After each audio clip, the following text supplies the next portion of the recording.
Okay. Okay, so first tonight we've got Nathan Fave for our interview. Nathan's 6 times World Adventure Racing Champion. He's co-founder of the Spring Challenge with wife Jodie, the world's biggest adventure race for women, and also co-founder of Absolute Foods.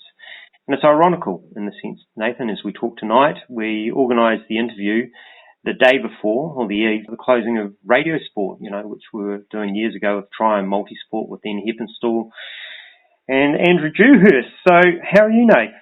Yeah, I'm good, thanks. And yeah, it's a shame to lose Radio Sport. I've been interviewed by them for a few times over the years, and always felt it was, they often had good questions, and Brian Ashby would bump into me down on the coast to coast in various places. So yeah, real shame. I know a lot of people used to tune into Radio Sport and enjoy the cross section of sort of interviews and stories and reports. So yeah, a bit of a loss there.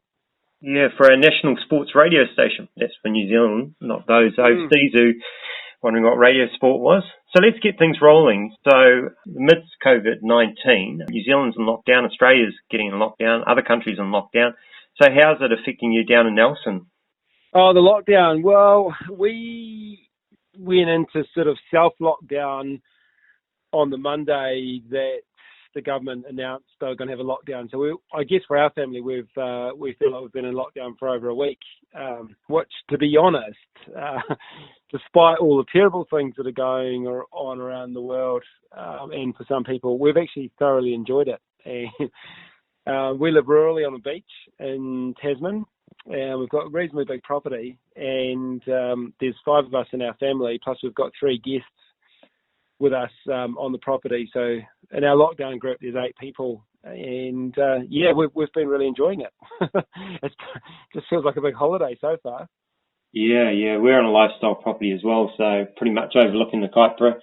But we pulled our kids out of school. It was just a bit of a risk, and we were just unsure how the government was going to play it out. And then all of a sudden, everybody's in lockdown, and on the eve, everything was in chaos, and everybody's at hardware stores and food stores trying to get everything shelves of beer. Yeah. So how are you surviving? Are you living off the your local food and fish, going fishing, or how you approaching it? Oh, just pretty normal, to be honest, at this stage. Like, we didn't do any panic buying. We just pretty much just went to the supermarket as normal leading into the lockdown. And the first week, we were literally just kind of using, the food that we had in the house. And yesterday, Jodie actually went to the supermarket for the first time in a week and stocked up again. But yeah, we to be honest, we're just pretty much life as normal at this stage. I did actually go out fishing yesterday and nearly caught a few fish, but nearly doesn't feed bellies. And we've got quite a few fruit trees on the property, so at the moment we're quite lucky. We've got lots of apples and pears. We've got figs and some banana passion fruit vines down on the beach, which are kind of loaded. So yeah, we're doing a little bit more foraging than we normally would, but generally speaking, to be honest, it's pretty much life as normal for us at this stage. So from your perspective, you've got a lifestyle property and you've got a bit of room to swing the kids and have a bit of fun and grow things. So from people that are probably locked away and can't actually do much in the cities or can only cycle around and things like that, have you got any sort of motivational advice for them? Well, I think my sort of feeling is that you just have to get out to clear your mind and get some fresh air, and obviously exercise and burning some energy is a proven way of doing that. And in my understanding, the government have been allowing that people can go out for exercise, provided there's obviously some limitations on where people can go, and it seems to me primarily it's either so they can keep some social distancing or that it's not a dangerous activity where people are likely to end up in hospital anyway. But I just think people just have to, just find what they can do within their region, and I guess a lot of ways just be grateful for that, and just know that the more disciplined we all are to obey by the guidelines, then the more chance we have of getting life return to our freedoms return to sort of normal, I think. So I can only really speak for the people in the Nelson Tasman region, and because that's the area I know. And I know people are getting out and doing lots of running and walking, and some people are getting out cycling on some of the cycle paths and places that seem okay to ride. So yeah, I just think, whatever it is you can do, then just make sure you get out and do at least that. Yeah, and I guess those that have the luxury of these latest wind trainers and those sort of things can, or even the older ones, you can get out on there and pump out some watts, or do some virtual races, or watch some old Tour de France's and things like that. But I guess it is quite critical if you can get out and get some of that vitamin D, especially as we're about to roll in winter, and they are saying that the viruses, as winter hits, can potentially get worse. Yeah, well, I mean, I guess to me it's just like a normal flu in that sense, that you got much more chance of catching the flu when winter hits, because people are just living in much more confined spaces. So, I think with the sort of the lockdown and people not mingling as much as they normally would, then I imagine that's going to prevent just the spread of common colds and flus anyway. But I would like to think that for a lot of people, the pressure to train for an event is probably a lot less, because I'm not aware of any events being held, and there probably won't be, for some time, meaning, a number of months. I think, if people just can get out for a little bit of fresh air and exercise, that's probably the key. I think if people have got energy to burn and they've got time and they want to spend hours on a wind train or something like that, then go for it. But I would think that getting out, exactly what you said, just while the weather's quite good and the sun's shining and stuff, probably make the most of that. Because once winter hits and gets cold and wet, it's save the indoor activities till then. On another subject, but close, is kind of global warming and your perspective on that. I guess in adventure racing, it's taken me around the world. It's probably taken you in far further reaches. But, I remember we did a race once up in the Amazon, and we raced from the Amazon River, 150 Ks. We mountain biked before we even hit the Amazon rainforest. So that was 150 Ks inland for the stretch of the Amazon River that was being deforested and the impact there. And then there was fires. You could smell the fires as people were burning them and things like that. So we've kind of seen firsthand, the impact to global warming. How much have you seen where you've raced around the world? Yeah, well, I guess I have seen quite a lot of that as well. Deforestation in a number of different countries, and some of the the things that I guess are being attributed to sort of global warming. I'm not an expert in that field or claim to be. I'd probably put myself in the category of somewhat of a global warming skeptic, in that, I don't deny that there is global warming. I think the science and the data is very conclusive that is actually happening. Probably where I kind of come, or my sort of view is perhaps more of what exactly is causing that, then I'm not entirely sure. Well, obviously human sort of behaviour and impact is having some influence, but what influence, I'm not quite sure. I guess I've sort of read quite a bit about it over the years and listened to some interesting interviews and things, and my sort of general sort of conclusion is that I think sometimes people focusing on global warming can miss, to me, what is probably a more important issue, that if that was fixed would contribute a lot to, probably certainly the human contribution to global warming, and that is just pollution and waste. Like, I think if my general belief is that if people and sort of countries focused on just their pollution, essentially their footprint and the amount of waste they're producing, obviously reducing that, and just cleaning up places and just essentially just living in a tidier environment, I can't help but think that will actually have quite an impact on the planet as a whole. So I don't know. I often sort of get the feeling that when people sort of talk about global warming, that it's just this major thing that just has so many kind of questions around it, when a simple thing about just producing less waste and just being a cleaner citizen, I guess, in terms of how much polluting people do, and obviously trash and waste and litter and all different things. I kind of think that is probably a better way to attack the general problem.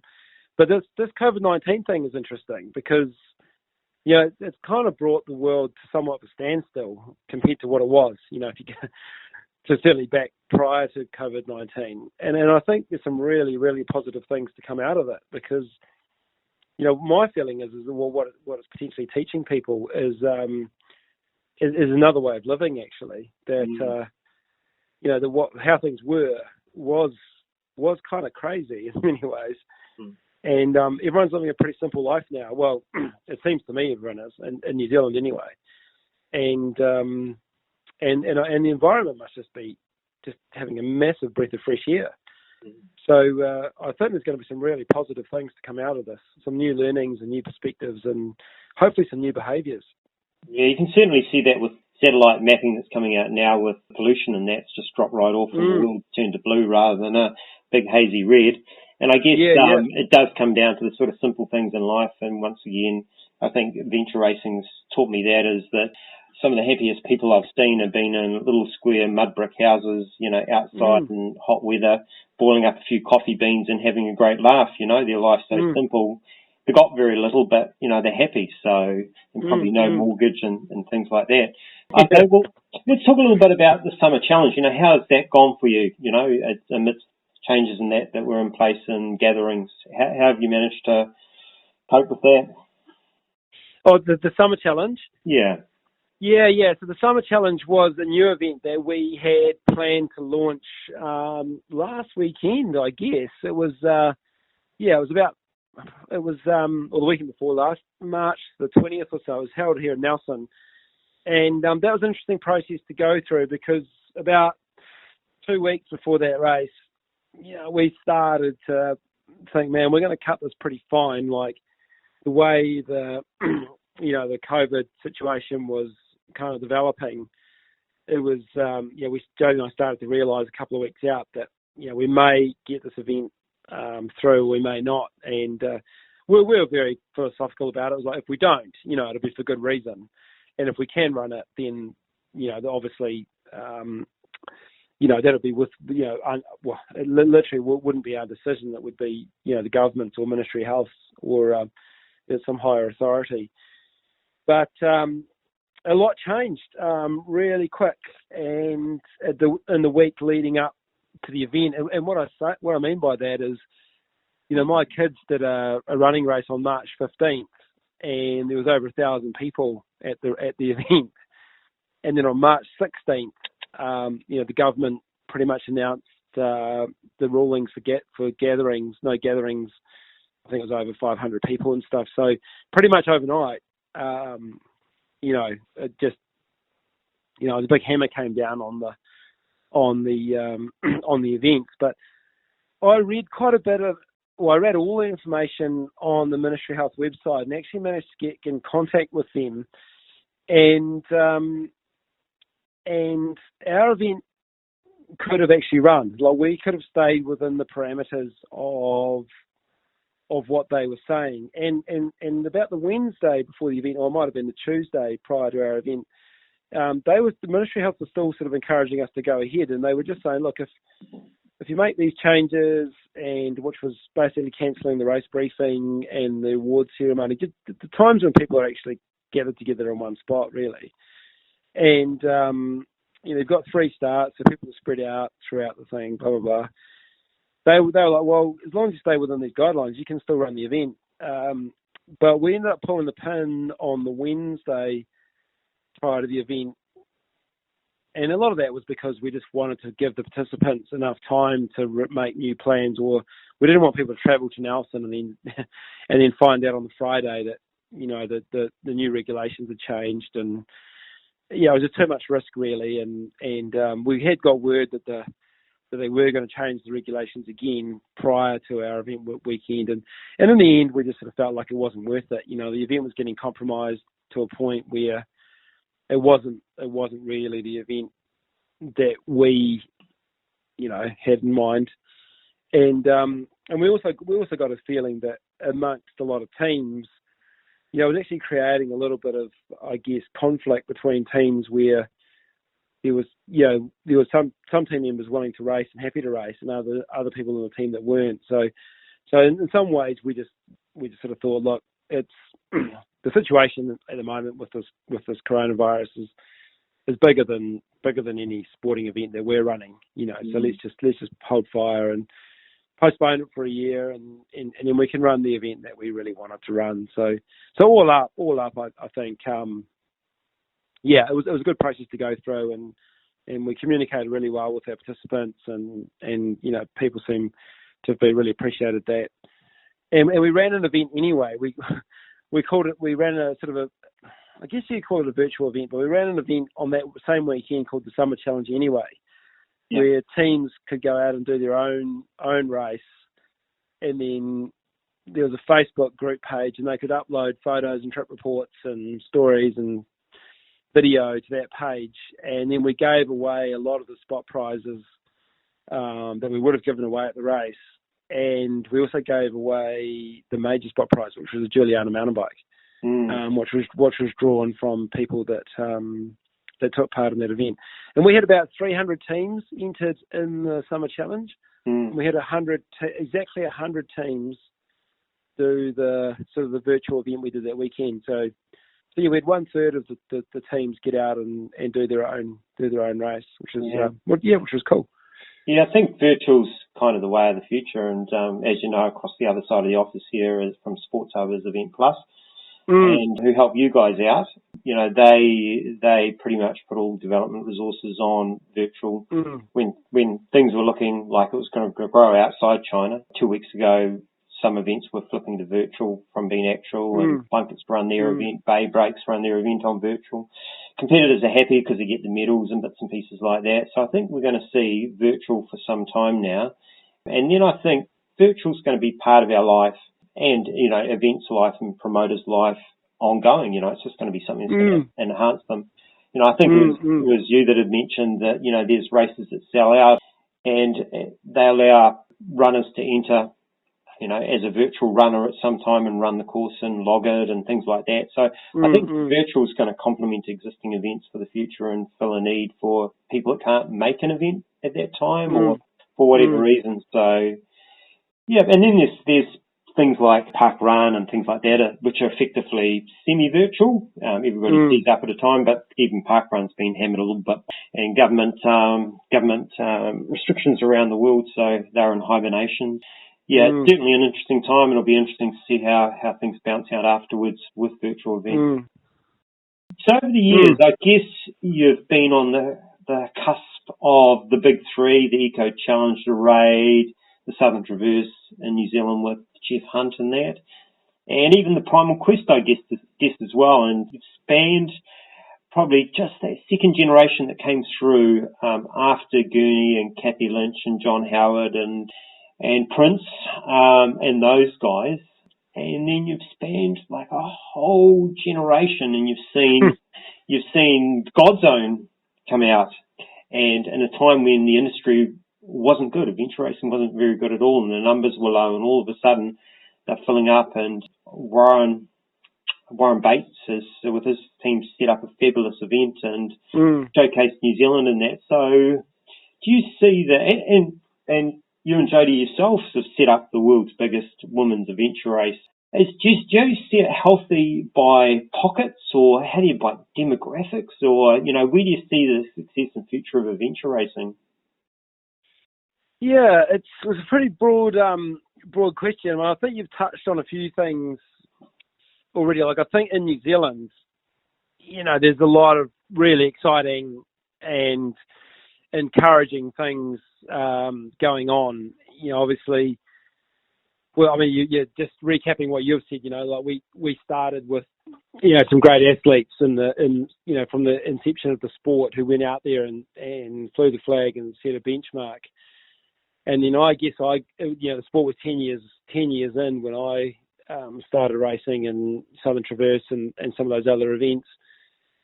And obviously now must be just over 30 years now, I guess. 32 years, I suppose, something like that. Since the sport began, and I think in New Zealand is in is really strong position at the moment. There's really good athletes. There's quite a lot of energy around the sport on a number of levels. Obviously, Godzone is a superb event and has really created a lot of energy around adventure racing and got a lot more people into it and interested in it. And Spring Challenge, the women's race again, another big injection, I guess, of just interest and energy in the sport. And then the other place that's really got a lot going on at the moment is in the secondary school space. Yeah, Dave Tate. Dave Tate, what Dave's doing. Bill Godsall. Bill Godsall down in Canterbury. In Otago. And then the Hillary Outdoors stuff, which is kind of nationwide, to get to go, and the Hillary Challenge and a few other things, little initiatives happening around as well. But there's when you sort of think about it at that level, you've got really good programs for youth, for women, and then for the elite, with Godzone, plus a handful of other races, of the A1 series races. I don't know, there's probably half a dozen kind of 12 or 24-hour races around the country. And for the size of New Zealand, that is actually a lot of stuff going on. And, we ran our Absolute Wilderness adventure race in Mokanui the end of February or start of March.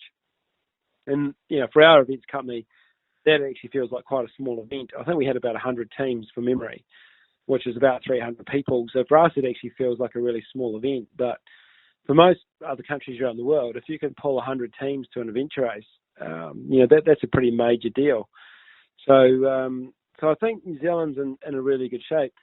I guess if you look globally, like my general feeling on the global sort of sense of the sport at the moment is that it's probably just struggling a little bit. Like there's pockets of activity around in a few other countries, some really positive things happening, and some really awesome races that people are putting on. But I don't know, there's just something lacking a bit. There doesn't seem to be much sort of cohesion, on a global sort of level. And I don't know, really. I wonder sometimes if the sport just lacks having a governing sort of body or a commission that just has a general overview. It's really unfortunate because the Adventure Racing World Champs were supposed to be in Sri Lanka last year, but they got cancelled after the Easter bombings, the terrorist bombings there. And the World Champs are supposed to be in Paraguay this year, but I've got a feeling they're going to be cancelled as well. So I think 2 years of, a cancelled World Champs, you can't do that and not have some sort of fallout, I think, unfortunately.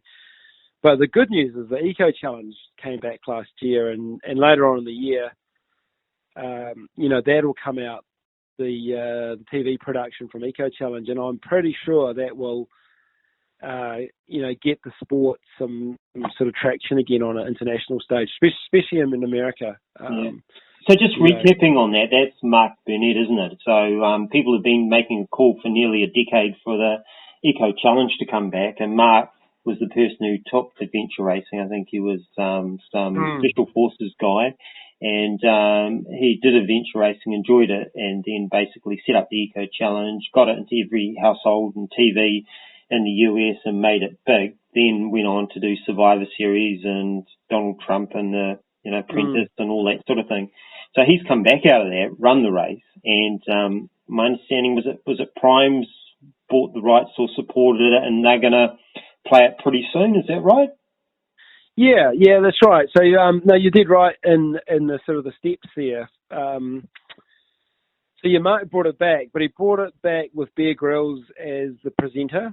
So yeah, I think on screen you probably won't see Mark, but Bear will play the key role in presenting the race and sort of narrating the race in terms of the production. And I don't actually know. There's been no official word from Eco Challenge as to when the production's coming out, but it is on Amazon Prime.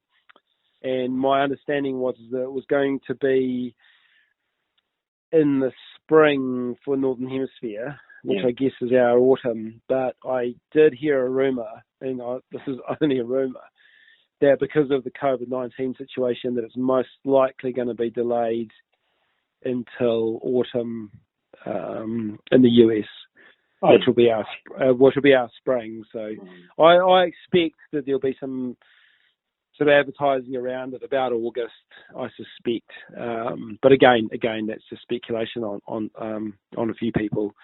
So it'll be this year sometime, I'm sure. If the World Series could get into every home around the world or on some platform, consistent platform, I know that there has been people that have on their own personal backs tried to do that, other than the World Champs or the World Champs. Craig's tried to make it happen with his crew at that Tasmania race that you did a few years ago. Yeah. Unfortunately, you got disqualified, and I was there at the time, and I know why you got disqualified. No, we didn't get disqualified. We just got a penalty. Oh, that's right. True, you got a penalty. You cannot take your tracker. But the problem was, you guys were so far in lead after the first paddle, and when you came into transition, you had so many press with cameras in your face. Man, I just would have forgotten to take my tracker as well, you know. It was just one of those unfortunate situations. And then 20 or 30 minutes behind, and the whole bunch came in, and the press had a free-for-all where they could go, but it just wasn't in your team's space, so you were kind of distracted. You just about came back and won it, though. That's the amazing thing, you know. You guys continued to fight the whole race and just missed out. Yeah, that's right. No, we certainly gave it a good shot, but we actually did have a couple other problems out there on the course that I think had we not had those, you know, we probably would have come back and won that race fairly comfortably. But we had the derailleur problem, and then we weren't alone. But then we had the kind of illness problem, which I don't know, who knows? But I think a lot of people was pointing the finger at the or whatever they called that, the midway camp or whatever it was. I don't think the water there was I think that water at that camp should have been boiled before it was drunk. So a lot of people exited that camp with a few sort of health issues, toilet issues. So we were kind of picked up by that as well. But but good learning though. I guess I remember that race. I was kind of a bit gutted about that, and felt the penalty we got didn't really reflect the crime. But you know, still good learning, and I think what came out of that race and some of the changes we made and how we race and how we do things, and you know, we sort of carried that through, and has largely set us up for the, you know, what has been in the last 5 or 6 years or so since that race. You know, pretty solid kind of winning streak, really. So I think as hard as it was to swallow that kind of the pill in Tasmania, what happened there, I think overall it actually we became a stronger team because of it, really. Yeah, it was good seeing the whole team race. You know, I remember, you know, nothing really fazed Chris Vaughan, and even when he had the breakage in his derailleur, he just beavered on and just kept moving.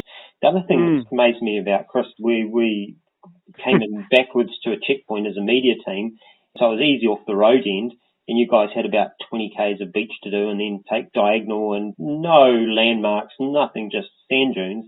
And basically Chris just took a set off the beach when he came within sight and went straight to the checkpoint. I just can't believe, I think you've called him a beagle or something, being able to smell out checkpoints in the past, but phenomenal. Yeah, for sure. I guess at the other end, there's kind of a nice layer of orienteer and row gaining events that we're finding. Certainly when I've been at Rob's ones here, we've seen people from the women's adventure races out there learning how to navigate. We've seen kids and dads from Shane Hooks' X-Race out there doing them. You know, so people are certainly getting out and enjoying row gaining as well, and orienteering, which is, I think, is probably one of the best family sports out there.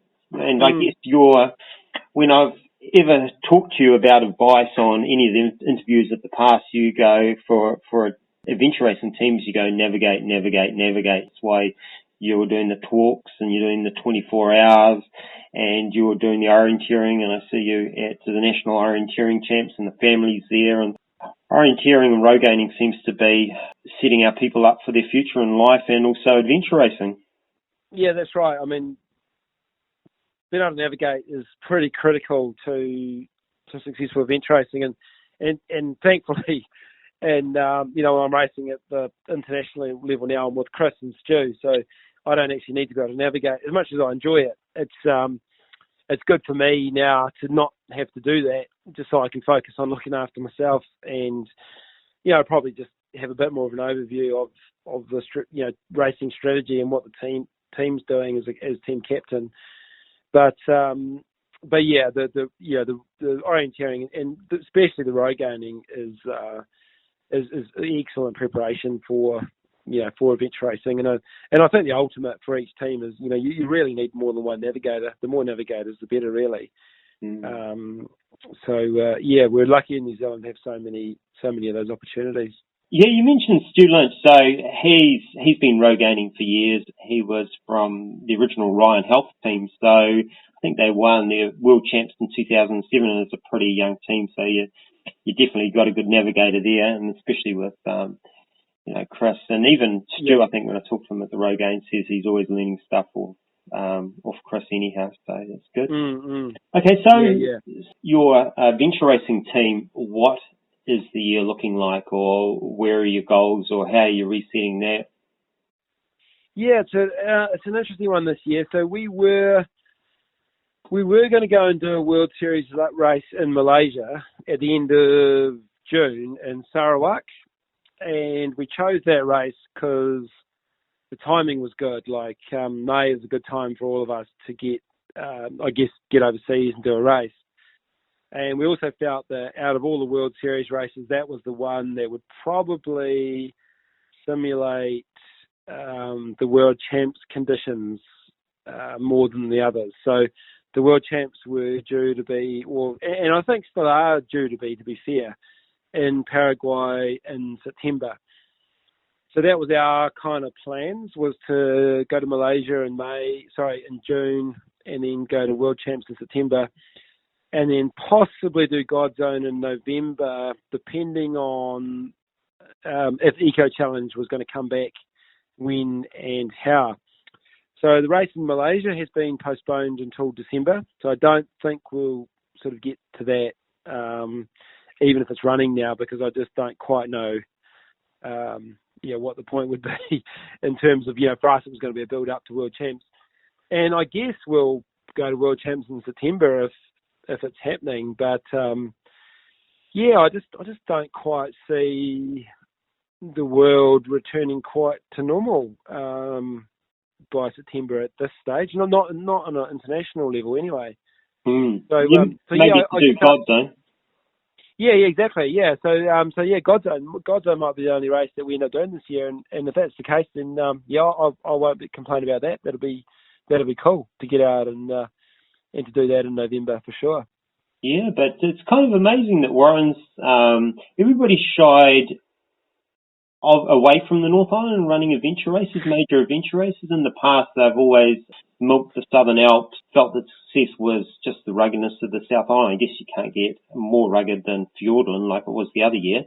They've taken a big step north, central North Island, and they seem to have filled the field. So Warren and the crew have done well there.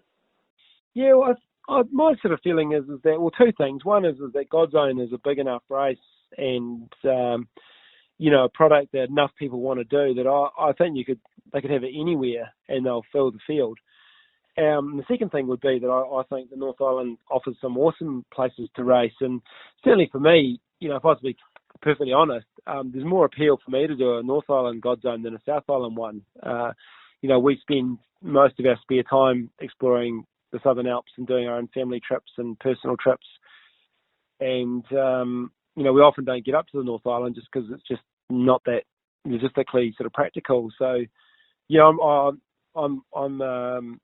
I'd be excited to do a Godzone in the North Island. It's just a chance for me to go and have more of a look around and around up there, which doesn't happen that often.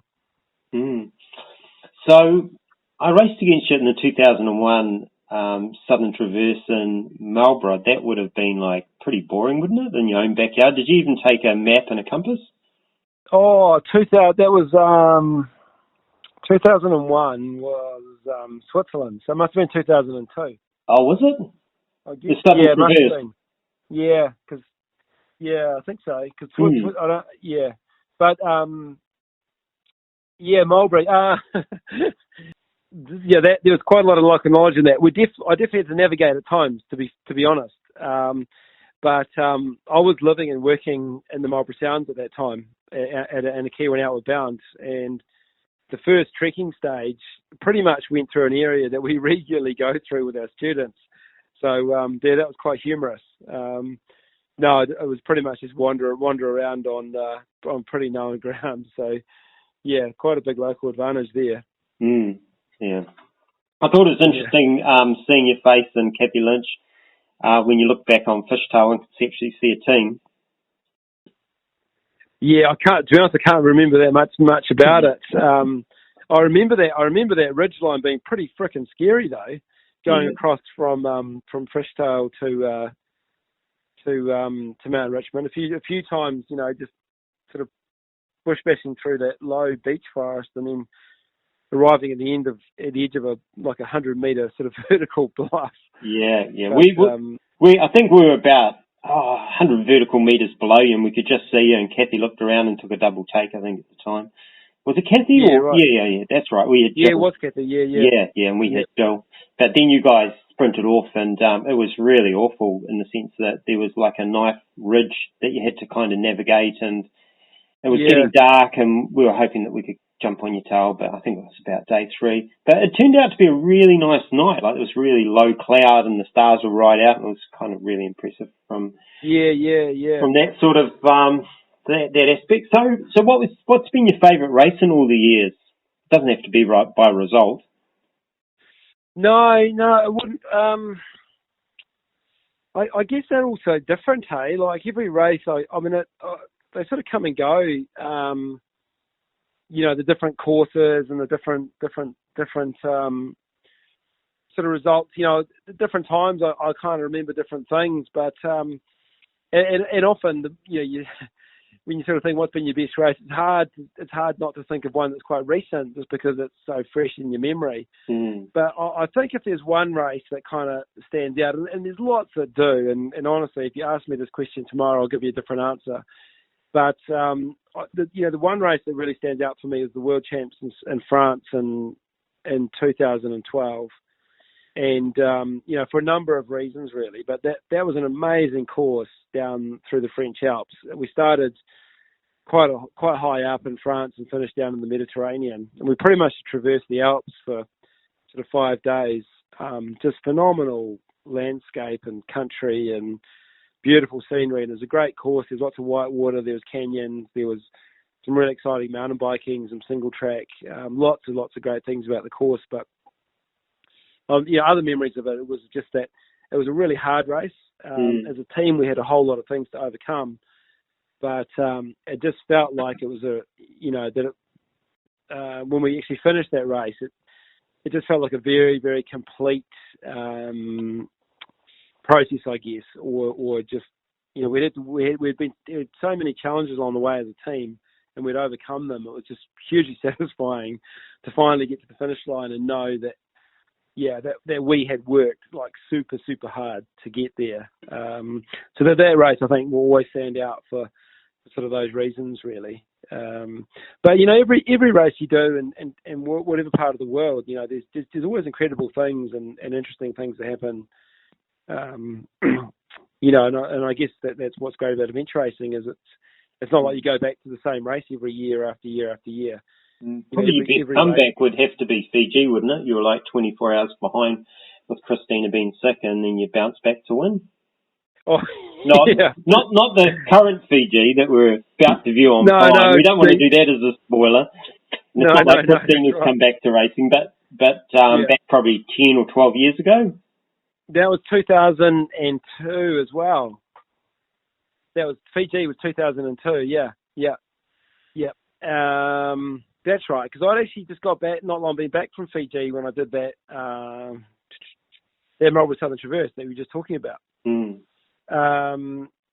But yeah, you're right. That would be by far the biggest comeback. I don't know how far back behind the leaders we got, but we stopped for 12 hours and we slept the whole night in the village, and we just basically wrote off the race and said, look, yeah, this is just ridiculous. We just need to basically get Christina back to some form of health, and then just try and either finish the race or at least just, at least just kind of make sure she's alive. And we spent the night in the village, and the villagers really helped and looked after her and gave her some sort of local medicine. And yeah, she basically bounced back the next day. So I don't actually know for sure how far behind we were from the lead, but yeah, it might have been close to 20 hours, something like that. And we managed to close that gap over probably 4 days. It was a 7-day race, and I'm pretty sure it was on the third day Christina got really sick and we had to stop. So that would certainly for me, and quite possibly for the sport, I think it might have been the biggest the teams actually come back, to actually win. That was cool. That was good fun.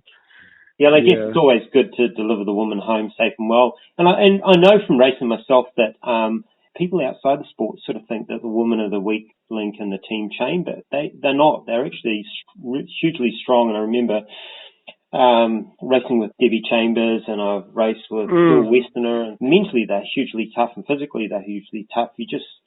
Sometimes it's just a matter of, depending on who it is or anybody in the team, it can be once you put a bit of heat on in the first few hours, it can burn some people out if they're used, male or female, if they're not used to multi-sport speed. So you've got to kind of look after them. But I've definitely known that Jill and Debbie have pulled the men into line and told them to pull their heads in and get cracking sort of thing. So it's great that the adventure racing's held that format all the time of having one or more women in the team, and the Brazilians have been great in having all women teams, as we know with Nora. And you've probably raced with some of the best women in adventure racing, from Kathy Lynch to Fleur to Christina. Yeah, and Sophie. Yeah. I think I hear what you're saying. My general feeling is that it's changed the public perception of women in endurance sports over that time. Like, I think, back in 20 years ago when I first started racing, that was quite a common question I'd get if I was doing talks. How do the women cope, and, how do they keep up, and this kind of stuff, which was crazy because I was racing with Kathy Lynch, and it's like, man, she was the pace setter. So it wasn't how's Kathy going to keep up. It's like, how are we going to keep up with her? But I think that's changed quite a lot. I think as more women do adventure sport, and it's the people that are in the know now. I mean, the women winning major trail running races, and the speed they're going on all things is up there. It's getting faster, and adventure racing being ultra endurance. I mean, women. There's lots of reasons why women are equal, or if not superior, to men in that kind of arena. They just didn't get the head start really that men got. So yeah, my sort of feeling with racing now, and I've held this view for quite a long time, that it's, I always view our team as just four people each with strengths and weaknesses, and the gender is irrelevant, because everyone has highs and lows on the course, and everybody can contribute at different times. And like you say, like, I've raced with, the very best of the New Zealand women, Sophie and Fleur, most recently, and Jo Williams, and Christina and Kathy. I mean, these women are exceptional, and even if they change to an all male format, if I was putting a team together, I would still take a mixed gender team, because the New Zealand women are so good. And I just think the dynamic that creates is, I think it's just a better environment for everyone to be racing in, actually. Yeah, and it's another good point you brought up there. Is adventure racing brings out all the four seasons of emotions in people, and nobody's immune to it. And you share that with people, and it's kind of special. The people that you've raced with, kind of life friends of just what you've gone through? Being an adventure racer, you kind of go on these massive adventures with your family. You go on rafting ones, you go on helicoptered in and dropped off in these totally remote locations, or you're paddling out to D'Urville Island, and it hasn't been in just recent years. It's been from, the early years of the kids and part integral sort of growing up. Can you tell us a bit about, how you and Jodie have been leading your kids into the outdoors? Yes, I've got 3 kids, two girls and 1 boy. They're all teenagers now, so they're 13, 15, and 17. And I guess it goes back, we have done a lot with the kids in the outdoors. They've literally grown up doing adventure sport right across the board, full spectrum of seasonal adventure sports. And really that came about, Jodie and I come from working in adventure tourism and outdoor education. So that is our profession, is managing people safely in the outdoors. That's what we've done as careers. And, we've owned adventure tourism companies, and we've worked as outdoor instructors at a number of different, providers around the country, or around the South Island at least. And so when we decided to have kids, one thing that we're really clear about was the old mantra that, the kids are coming to live with us. So let's not change our lifestyle to accommodate them. Let them adapt and get used to our lifestyle. So we were real determined as young parents to kind of keep doing what we were doing. Look, obviously we had to make some changes and adjustments, but retain the philosophy. And really what Jodie and I love is being in the outdoors and living a simple life, really, and just exploring places and just spending time in nature. And we find that's where we're most happy and settled, and that's how we wanted to raise our kids. And really that just, I guess, empowered us to doing lots and lots of different adventures with them, really right from the time they were, toddlers. And we've done some amazing trips, some expeditions really. And to be honest, looking back on some of the trips that we did when our kids were young, I'm quite impressed actually. Like at the time, it just felt like what we were doing was quite normal. But certainly looking back now, I go, oh, far out. They were pretty ambitious trips. We were we're quite lucky that we sort of pulled them off really. Some of the things we did were pretty out there. But I guess at the time, we just managed things safely for the environment we were in and things. And we've certainly had some adventures out there. So what would some of the trips been? Oh, probably one that stands out for me is the kids must have been about around, I don't know, it started school. So we might have had 3 kids under 5. And we decided to do a trip to New Caledonia because we'd never been there, and we felt that'd be just a fun place to go and explore. And so we spent a bit of time doing some research and really couldn't find out much about New Caledonia, certainly not travelling with families. When we're looking at Google Earth, we noticed that there's quite a big section of coastline in New Caledonia that doesn't have any roads or villages or, on Google Earth, it actually looks like a national park or just a coastline with beaches and islands, and it looks stunning on Google Earth imagery. And there's a town in the south and a town in the north, and roughly about 100 kilometres of water, just of sea in between. So we decided that we would go and kayak this piece of coast. We'd just fly over to New Caledonia with an inflatable boat, buy some food, and take our camping gear, and get a taxi to the southern town, pump the boat up, and just paddle to the north one, spend 10 or 11 days paddling this bit of coastline that we could see, from Google imagery, and then get picked up at the other end. And that's essentially what we did. And we actually knew very little about the coastline, until we actually got onto the coastline and started doing the trip, and found out that it's a piece of coastline. It's actually translated, it's called the Forgotten Coast. And there are some villages along the way. We ended up stopping in the villages, but we largely just paddled the coast, snorkeling, collecting coconuts, looking for fresh water, just pulling onto beaches and camping. We would go snorkeling with the kids, and we got used to them, but the first time we went snorkeling with the kids and saw sharks, that was pretty scary. But then we realised the sharks are they were friendly. Well, not they weren't interested in us, and yeah, it was just a huge adventure really, and into the unknown. And even doing that trip now with kids with 3 teenagers, I'd be like, oh, this is a pretty ambitious trip.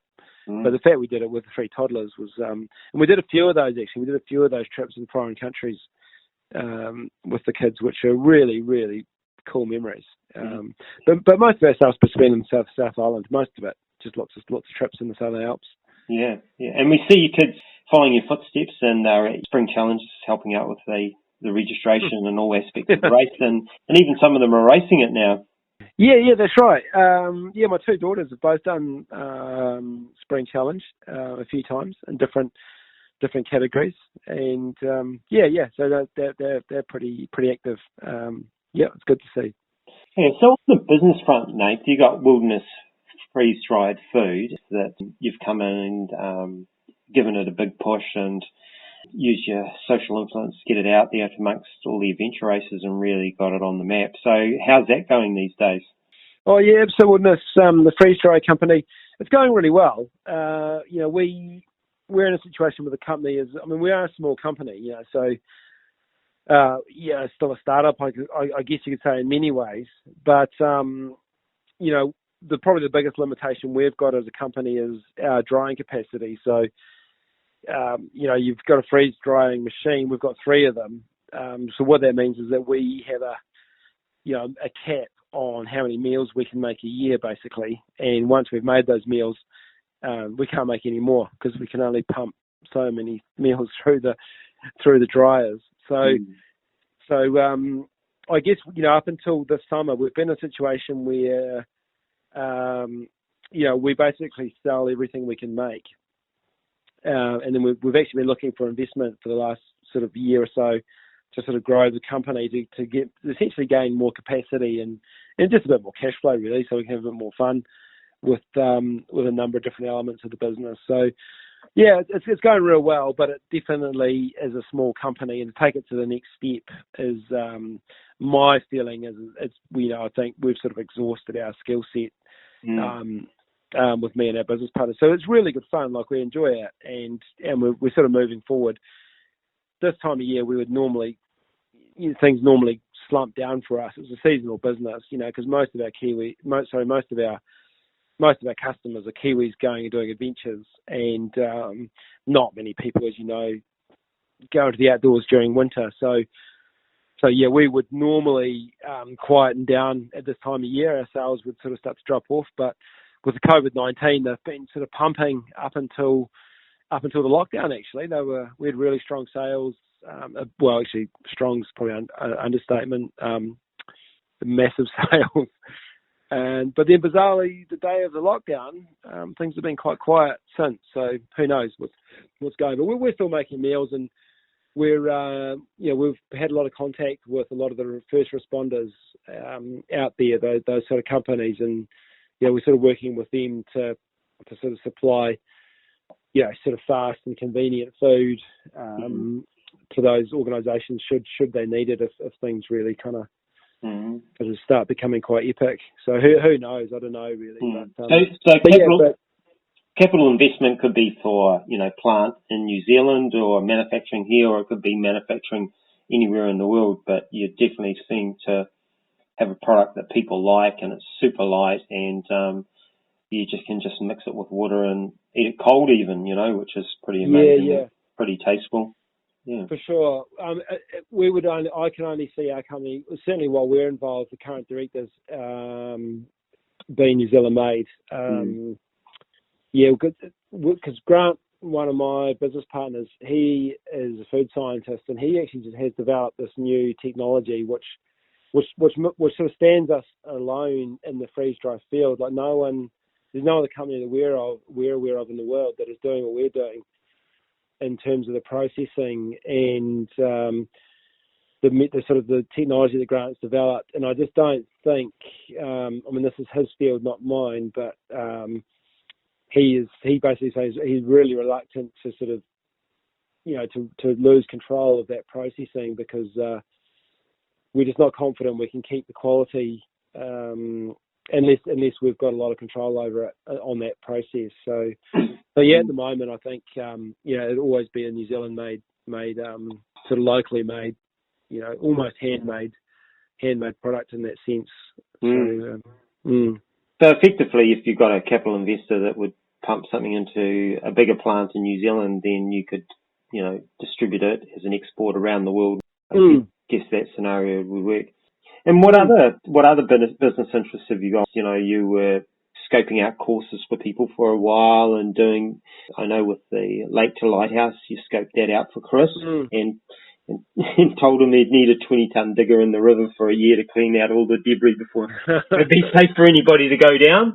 But are you doing much of that type of work these days, or consultancy? Comes and goes. Yeah. I guess one of my hats I wear is an adventure consultant in a number of different capacities, and I still pick up work in outdoor education and adventure tourism and within the adventure sports industry. So, to be honest, I don't actually go looking for that work. It normally finds me. And I typically have quite interesting projects going on and throughout the year. So I just sort of pick and choose those depending on how much time I've got or how much the project sort of interests me. So yeah, I guess my sort of year or my portfolio, I guess for lack of a better word, is obviously we've got our own events company. We run Summer Challenge, Spring Challenge, and the Absa Wilderness Race. And then obviously got my racing as well, just me getting out and doing my own thing that I enjoy. And then, we've got the Freeze Dry Food Company and then the consultancy stuff that I do. And I guess that sort of makes up my year. Some of that is speaking, sort of keynote speaking at conferences and things. Again, some years I can actually do quite a lot of that. If it finds me, though, I don't go looking for the speaking work. If it comes to me, I'm happy to do it. If it doesn't come to me, I'm equally happy not to do it. So, I've got a bit of a luxury there to be able to pick and choose some things. But this year I was actually supposed to go to Japan in July and work on a new adventure race in Hokkaido as a consultant, just to help them kind of set up the race and make sure, or just help them really, just give them feedback and advice on making a really awesome kind of adventure race. So I doubt that's going to happen, but that's an example of some of the stuff that I do. And then within, I guess, the more so in the outdoor education sector, I can still work sometimes in outdoor centres and various things. I'm the patron of a local outdoor pursuit centre here in Nelson, but we also do get some corporate work, some custom design work with some quite big companies around New Zealand, just helping them with their corporate culture and sort of leadership and teamwork and communication and that kind of stuff. So they're always fun projects as well. And you've done it for some of the biggest companies in the world, haven't you? You did it for Seagate Drives, and didn't they fly out people, their whole executives and teams in a 747 or something, and you take them on expeditions or something fancy? I can't quite remember exactly how it went. Kind of. Yeah, I did do a lot of work with Seagate. I guess so that was largely because I was involved with Seagate anyway through the racing team. But you're right, Seagate used to fly 250 delegates out to New Zealand for a week to do an adventure-based training week, which I was part of. So yeah, pretty amazing thing. But our company, 10 Events Limited, is the sort of the trading title. We have actually worked with some pretty big corporates in New Zealand doing adventure training, initiatives and team building communication stuff. So yeah, we pick up a bit of work. If it finds us, we're often quite interested in doing it. And Seagate, most people wouldn't know, was the hard drives in most computers and laptops. But probably more relevant was that the owner of Seagate didn't finish an adventure race till you came along and handheld him through, or I can't remember exactly. Or did he fall off his bike and get concussed? I'm just trying to remember the vague story now. You're kind of remembering little bits of different stories, I think. So the short version of the story is in 2001, Bill Watkins, the CEO of Seagate, he came out to New Zealand to do Southern Traverse, and they didn't finish the Southern Traverse. That's right. Sorry, it was in 2000. Yeah. And I basically got chatting to him after the race and kind of said, look, if you come back to Southern Traverse, I'd be willing to give you some guidance and tips and maybe meet you and because he was a real fun, interesting guy, like real nice guy to be around. And I said to him, look, Southern Traverse next year is a week or so before Eco Challenge. So I said to him, or no, it might have been after Eco Challenge. I said, so I'm not doing Southern Traverse next year, but if you want to come out and, I'll give you some paddling tips and navigation tips and things and help you to try and finish the race. That'll be, I'm willing to do that. And he was like, sweet, that'll be cool. So, because he had agreed to sponsor our team for the Eco Challenge the following year. Yeah. So, and then really close to the race, one of their teammates actually got injured, and he contacted me and said, look, I don't know if we're going to do the race or not. One of our teammates just got injured, and I don't know if we can find someone else. And I said to him, look, well, if you're desperate, I'm willing to race, because I would have done Eco Challenge, but, I'll be all right to race with you guys. I mean, they were a corporate team just wanting to finish the full course. So, he was a smart guy. He was like, sure, yep, you're in. So I raced with him. And then, unfortunately, he did fall off his bike and get concussed and ended up being medevaced off the course. But the rest of the team, me and the other two executives, we finished, we finished the race, but finished unranked. But I think I saw him at the finish line. He was coming right by then. Yeah, that's right. To welcome you home. Yeah, that'll be right. Yeah. So, cool. Yeah. Oh, it's been a great chat, Nathan. I don't want to talk any longer because we'll probably steal, a chapter or two of your new book if you're ever going to produce one. Yeah. Well, I might have time actually to kind of, do a bit of an update. Yeah. So,